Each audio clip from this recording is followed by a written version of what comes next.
हे चित्र आहे. इंटरनेटला टीव्हीवर मराठी पिक्चर जे रिलीज झाले त्याची शूटिंग झाले ती तिकडे झालेली आहे. मग लोकांना वाटतं की हा गड आणि ही वस्ती आहे. जास्तीत जास्त लोक तिकडे गर्दी करतात, फोटो काढतात, तिथनंच निघून जातात. पण प्रतापगड पूर्ण 5 किलोमीटर आहे.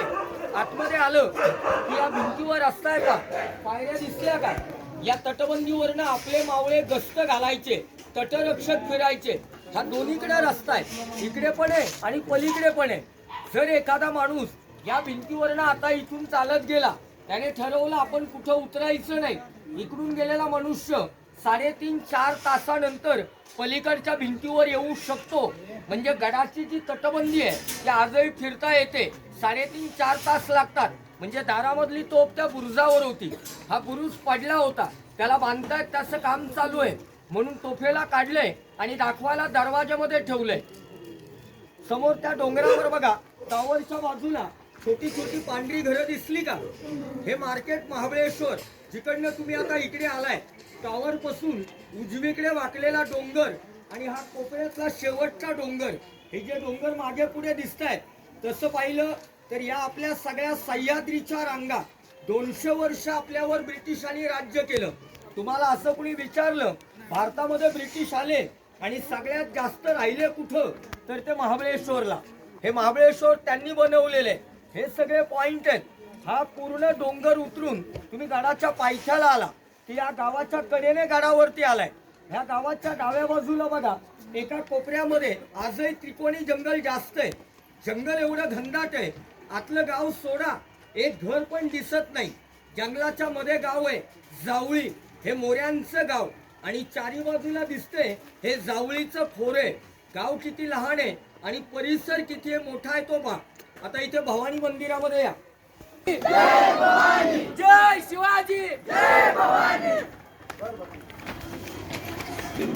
तुळजा भवानी म्हणजे मराठ्यांचं कुलदैवत, राजांची कुलस्वामिनी तुळजा भवानी. जेवढे या देवीला आपण महाराष्ट्रामध्ये मानतो ना, तेवढेच या देवीला राजस्थानमध्ये राजपूत मानतात. हीच भवानी माता शिवरायांना प्रसन्न होती. देवीच्या नावानं राजाने आपल्या तलवारीचं नाव ठेवलंय भवानी तलवार. शिवरायांना असं प्रकट होऊन वगैरे काही तलवार मिळाली नाही. भवानी तलवार होती प्रतापगडला आणि राजे राहत होते रायगडावर. या गडापेक्षा रायगड 6 ते 7 पटीनं मोठा आहे. 1680 ला राजे रायगडावर वारले. त्याच्यानंतर बरेच महिने गेले, बरेच वर्ष निघून गेली आणि मग त्या तलवारीच्या शोधामध्ये या गडावर ब्रिटिश आले.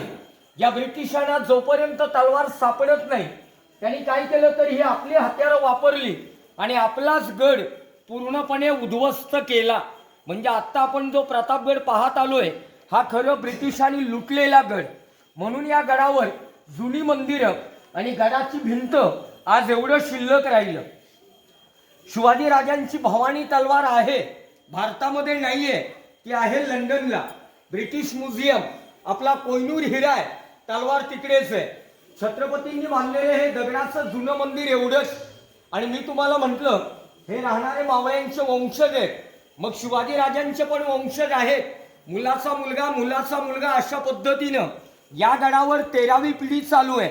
सातारची गादी, नाव आहे उदयनराजे भोसले. हे पुढचं मंदिर आता ते बांधताय. ज्या वेळेला इथून मंदिरात जाल, आतमध्ये गेला की डाव्या बाजूच्या नव्या रूम मध्ये लक्ष टाका, स्टँडवर अडकवलेली एक तलवार आहे. मग ही तलवार कुणाची आहे? शिवाजी राजांनी स्वराज्य घडवले आणि मराठ्यांनी आपला भगवा आटकेपार फडकवला. मग घडलेलं आपल्या हिंदूंचं मराठ्यांचं जे स्वराज्य आहे ते काय फक्त महाराष्ट्र मर्यादित आहे का? एवढंच नाहीये. कंधार से लेके तंजोर तक है, एवढं मोठं स्वराज्य घडलं. आणि या स्वराज्याला सेनापती एकच झाला का? सेनापती झाले 4. पण त्याच्यामध्ये तुमचा आमचा दोष नाहीये. तुम्ही आम्ही शाळा शिकलो, हा इतिहास मराठ्यांचा आणि आपल्या राजांचा. महाराष्ट्रात राहून आपल्याला फक्त होता तो 4थी पर्यंत. त्याच्यानंतर सगळा इतिहास बदलत गेला. मग त्या पुस्तकामध्ये आपल्याला एकाच नाव वाचायला मिळालं. त्यामुळे तुमच्या आणि आमच्या एकच लक्षात राहिला, तो म्हणजे नेताजी पालकर. अहो, यामध्ये प्रतापराव गुजर होते, वेड्यात वीर दौडले 7. त्यानंतर मानकोजी दस्तोंडे होते आणि 4थे त्यांची मंदिरामध्ये तलवार आहे, नाव आहे सरनोबत कान्होजी हंबीरराव मोहिते.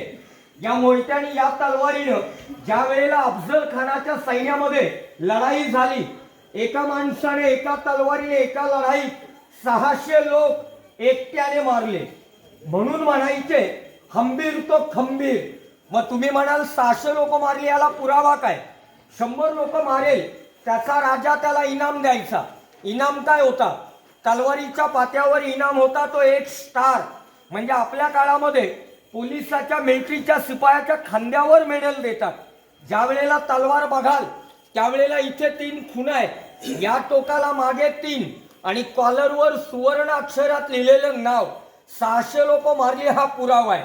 त्याच्यानंतर देवीची मूर्ती बघा, लक्षात घ्या काळ 400 वर्षापूर्वीचा आहे, ज्या वेळेला कोणत्याही सुविधा नव्हत्या आणि आपल्याला मूर्ती बनवायची. मग राजांनी या मूर्तीचा दगड आणायला आपला माणूस पाठवलाय कुठं? हा दगड आपल्या देशातला नाहीये. नेपाळला व्यक्ती गेले, जी व्यक्ती घोड्यावर नेपाळ पर्यंत गेले त्या व्यक्तीचं नाव आहे पंबाजी नाईक पानसरे.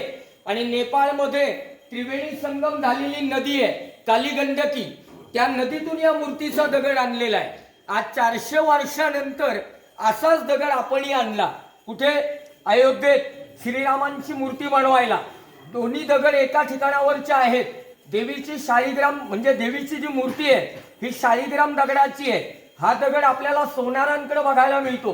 ते लोक सोन्या चांदीला कस लावतात. सोनं दगडावर घासलं की आपल्याला कळतं ते खरं आहे का खोटं आहे. मग त्या दगडाची अष्टभुजा देवीची मूर्ती आहे. देवीच्या पायाजवळ शिवलिंग पाहायला मिळेल. लिंग काचेसारखं दिसतं पण काचेचं नाहीये, त्याला स्फटिक म्हणतो ना, क्रिस्टल, त्याचं आहे. ह्या एक एक मावळ्याच्या तोफा आहेत. तुम्ही आम्ही आजचा मावळा पाहिलेला आहे, बंदूक, स्टनगन, रिव्हॉल्वर घेऊन फिरतो. अहो त्या काळातला त्यांचा मावळा. गोष्ट लक्षात घ्या, मी काय म्हणतोय तो त्यांचा म्हणण्यापेक्षा आपलाच कुणीतरी पूर्वज होता की या तोफा खांद्यावर घेऊन तटबंदीवरती रस्ता दाखवला. 3.5-4 तास मोकळं फिरायचं नाही, तोफा खांद्यावर घेऊन गस्त घालायचे, पॅट्रोलिंग करायचे. आधुनिक मावळ्यांनी ह्याला उचलायचा प्रयत्न केला, आपले हातपाय गमवले, देवस्थानची लोक सांगून कंटाळले. शेवटी याला दोन्हीकडे तारांनी बांधून ठेवायची वेळ आली. नंतर बघाल त्यावेळी या सगळ्या तोफा आहेत, पण एक वस्तू मात्र वेगळी आहे. हॉकी स्टिक सारखी वाकडी दिसेल की दगड तोडायची पहार आहे. जे तुम्हाला तलाव दाखवले, हे डोंगर फोडले, ह्या गडाला लागणारे दगड काढले, मशीन नाही, त्या पहारेचा वापर केला. आम्ही गावात राहतो, पहार आमच्याकडे सळई सारखी आहे, 7-8 किलो वजन आहे. ही जी पहार आहे, ज्या वेळेला आम्ही शाळेमध्ये शिकलो आणि आम्हाला जे इतिहासाचं पुस्तक होतं ते जर तुम्हाला सापडलं तर वाचा. त्या पुस्तकामध्ये या पहारेचं वजन आहे 70 ते 75 किलो.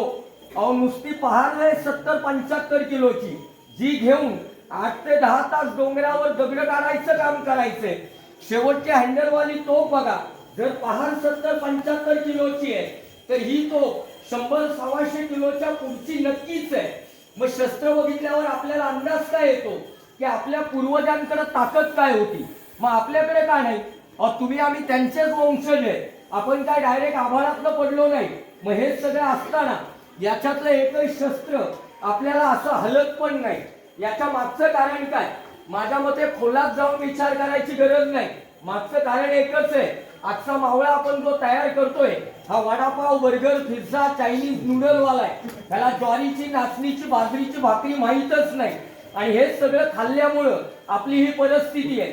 त्यामुळे आपली ताकद संपली आहे, म्हणून आपण त्याला हलवू शकत नाही आणि ते आपल्याच्याने उचलत पण नाही. तुम्ही जे आता पिक्चर मध्ये पाहता जे रॉकेट लॉन्चर चालतात, या सगळ्या तोफा सेम चालतात. मुली आधी इथेच बसतील, आधी मुलं दर्शन करून येतील आणि मग मुली जातील. आत गेल्यावर डाव्या बाजूला तलवार आहे, उजवीकडे मूर्ती, शिवलिंग, दर्शन करा. या गेटनं पलीकडे बाहेर या, असा प्रदक्षिणा द्या आणि इकडे या. एका ओळीत जय शिवाजी, जय शिवराय. अरे रक्त रक्त भिन्न काय? जय शिवाजी, जय शिवराय.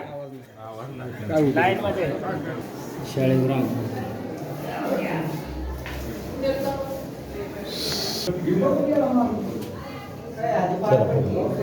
बघायचं नाही. चला